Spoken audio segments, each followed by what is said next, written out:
бул аппаратыбыздын ойлоп тапканыбыздын себеби деген бул бизге деген зыяндуу зат, зыяндуу курт кумурскалардын баарын деген терип кетүүчү эме аппарат ойлоп тапканбыз. Ал деген тракторго эле ийилген, кадимки эле биздин агрегатыбыз болуп эсептелинет.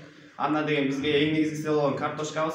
Картошка биздин экинчи эле наныбыз, мындайча айтканда экинчи эле көп жеген тамагыбыз картошка болуп эсептелинет. Картошкага биз деген эме жукка дары чачканда деген биздин жук куртуна дары чачканыбызда деген ал өтө химикат зат болгондуктан деген курт жук эле куртун эмес, башка чымын-чиркейдин баарын толугу менен өлтүрөт. Бирок ал өлтүргөндөн кийин деген бизге деген анын жалбырагына тийген дарылар деген тиги мөмөсүнө берип деген ууланып калган биздин мөмөнү жеп атабыз. Жана ошондой эле аябай химикат болуп эсептелип калып атат бизге.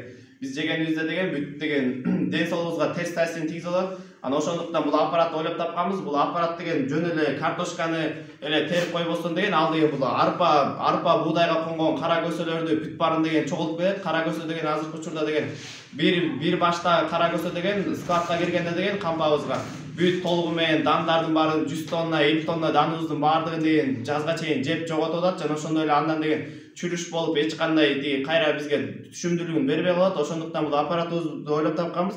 Бул аппаратыбыз деген кадимки эле тракторго ийилген агрегат кылып жасаганбыз. Бул жерден деген курттарды деген биянан 4 сол